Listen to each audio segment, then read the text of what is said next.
Tawuran antara dua kelompok pemuda ini terjadi antara pemuda Gang 17 dengan warga lorong stasiun, Kecamatan Medan Belawan, Kota Medan, Sumatera Utara. Saling lempar batu dan bom molotov dilakukan kedua kelompok. Massa juga memblokade jalan sehingga akses transportasi lumpuh.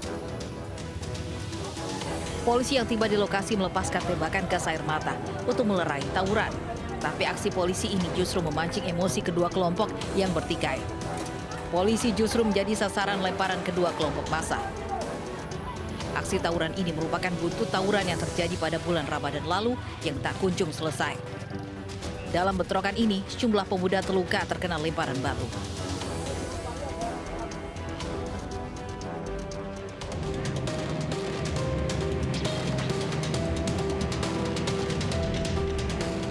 Dua kelompok remaja terlibat tawuran di Jalan Utan Panjang 3, Kemayoran, Jakarta Pusat, jelang subuh. Tanpa diketahui penyebabnya, kedua kelompok remaja yang tinggal berseberangan RW saling serang di area permukiman warga menggunakan kayu dan batu. Beberapa di antaranya bahkan menggunakan petasan dan senjata tajam. Meski tawuran berhasil dibubarkan, salah seorang warga yang berusaha melerai tewas setelah menjadi sasaran pelaku tawuran. Pas lagi diserang, yang satu jatuh di sini, pas langsung disabet sininya Pak tuh. Habis langsung disabet, dibawa ke puskesmas, nggak diterima. Akhirnya bawa ke rumah sakit Tarakan ya, sampai jam 6 pagi katanya udah meninggal. Tapi baru ini kali aja yang parah loh, bawa celurit aja banyak loh. Celurit, ketapel, panas semua. Jasad korban kemudian dibawa ke Rumah Sakit Cipto Mangunkusumo untuk diotopsi.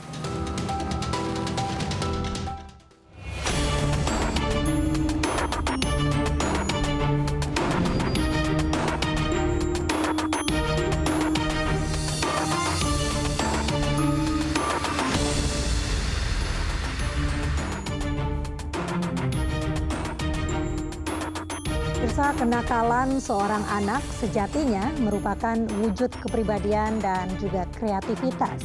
Namun tidak semua orang tua memandang kenakalan anak sebagai hal lumrah dan jalan menuju pembentukan karakter melalui pendidikan. Sebaliknya, masih ada yang melihat kenakalan anak dari sisi mistis dan irasional. Di Temanggung, Jawa Tengah, seorang anak berusia 7 tahun tewas setelah menjalani ritual ruqyah karena disebut-sebut kerasukan setan genderuwo. Tragisnya lagi, mayat korban ditemukan 4 bulan kemudian di dalam rumah.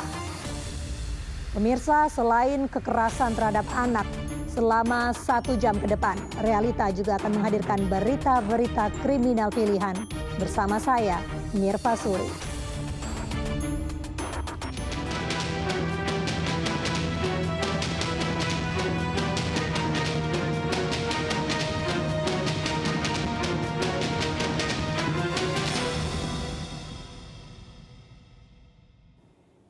Sebelumnya kita ke informasi pertama pemirsa, di mana cekcok mulut antar pemuda di Tanjung Balai, Sumatera Utara berujung maut.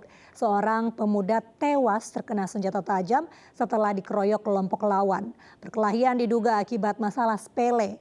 Korban tidak terima ditegur pelaku mengurangi volume suara musik.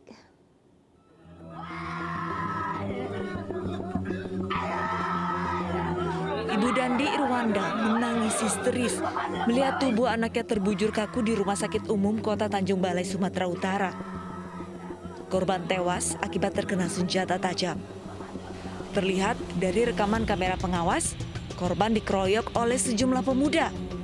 Korban tak berdaya karena menghadapi lawan dalam jumlah banyak.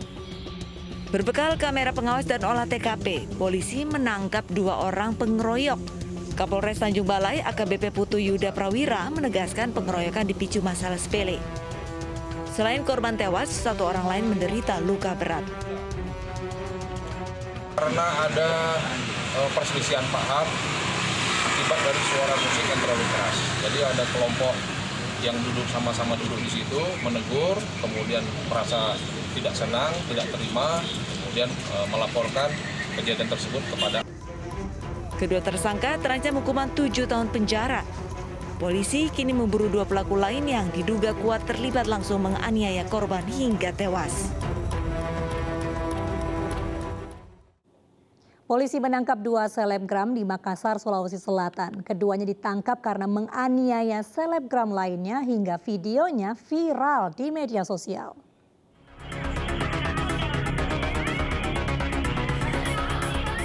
Video pengeroyokan terhadap 1 orang wanita di Makassar, Sulawesi Selatan viral di media sosial. 2 orang selebgram menganiaya korban yang berinisial AW. Korban dijambak dan dipukul. Aksi tersebut divideokan dan viral di media sosial. Akibat kejadian ini, tim Jatanras Polrestabes Makassar, Sulawesi Selatan menangkap DW dan LT. Motif pengeroyokan karena saling singgung di media sosial.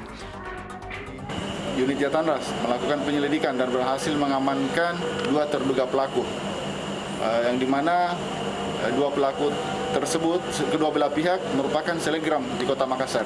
Untuk motifnya sendiri apa ini? Motifnya kami sementara dalami, akan tetapi kuat dugaan adalah ketersinggungan di medsos. Untuk peranannya sendiri? Untuk peranannya masing-masing melakukan tindakan kekerasan. Pengeroyokan terjadi di kamar kos korban Jalan Kulama, Kecamatan Tamalate, Makassar. Proses hukum pun masih berlanjut.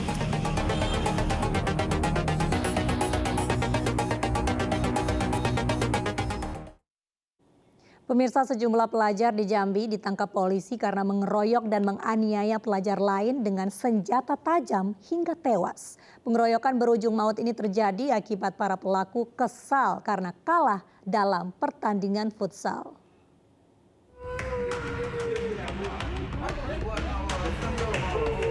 Rekaman video amatir ini menunjukkan proses penangkapan yang dilakukan polisi terhadap salah seorang pelajar yang bersembunyi di rumah saudaranya. Keluarganya sedih karena pelajar ini diduga terlibat kasus pengeroyokan hingga tewas. Selain menangkap AZ, polisi juga menangkap 4 pelaku lainnya. Kelimanya berurusan dengan polisi karena menganiaya Syahrul Ramadan hingga tewas. Kasus penganiayaan ini terjadi setelah para pelaku kesal diejek korban karena kalah dalam pertandingan futsal. Menurut Kapolresta Jambi, Kombes Pol Dover Christian, setelah kalah futsal, para pelaku mencari korban di rumahnya dengan membawa senjata tajam. Setelah bertemu korban yang tengah mengendarai sepeda motor di Jalan Teluk Kenali, Kecamatan Tenalai Pura, para pelaku mengejar korban dan menganiaya korban dengan senjata tajam. Yang dilakukan oleh sekelompok pemuda dengan menggunakan senjata tajam yang mengakibatkan 1 orang korban meninggal dunia, telah dirawat sekitar 3 hari di rumah sakit pada Makassar. Kondisi korban yang kedua ini luka di bagian punggung. Selain menangkap 5 orang pelajar pelaku penganiayaan, polisi juga menyita sebilah senjata tajam yang digunakan untuk menganiaya korban hingga tewas. Polisi juga mengimbau kepada salah seorang pelajar lainnya untuk segera menyerahkan diri karena diduga terlibat dalam kasus pengeroyokan ini. Seorang preman bayaran di Tapanuli Selatan, Sumatera Utara babak belur dihakimi massa. Setelah tertangkap, tukang pukul tersebut mengaku sebagai orang suruhan oknum kepala desa.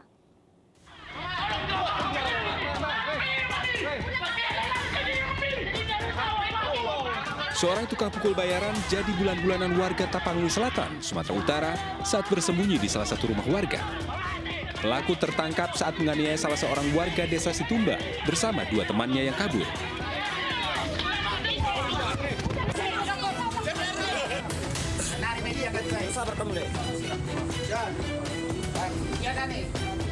Saat diinterogasi warga, pelaku mengaku disuruh kepala desa Situmba, Asrajo Harhab.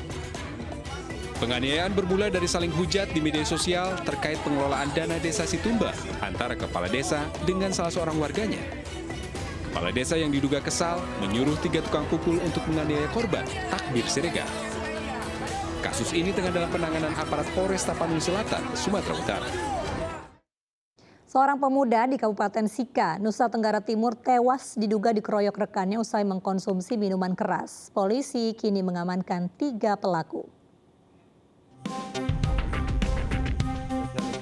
Tim Inafis olah tempat kejadian dugaan pengeroyokan dan penganiayaan di Desa Nebe, Kabupaten Sika, Nusa Tenggara Timur. Kasus dugaan pengeroyokan dan penganiayaan berawal saat korban Sylvester dan teman-temannya mengkonsumsi minuman keras. Jelang malam, korban di bawah pengaruh miras mengadang kendaraan yang melintas di jalan raya. Aksi palang jalan oleh korban ditegur temannya, namun teguran tersebut tidak digubris dan berujung pengeroyokan hingga korban meninggal di jalan raya. Aparat Desa Nebe sempat ke lokasi kejadian guna mengamankan situasi.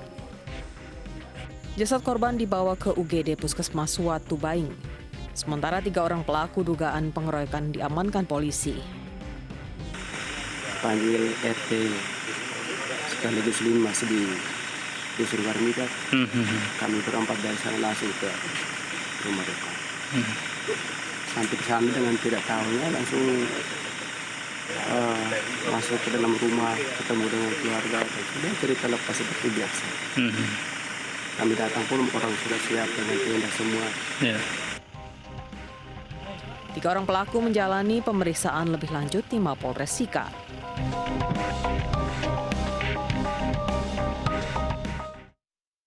Janji gombal polisi Gadungan menipu seorang wanita sebesar 19 juta rupiah. Realita segera kembali dengan informasi selengkapnya.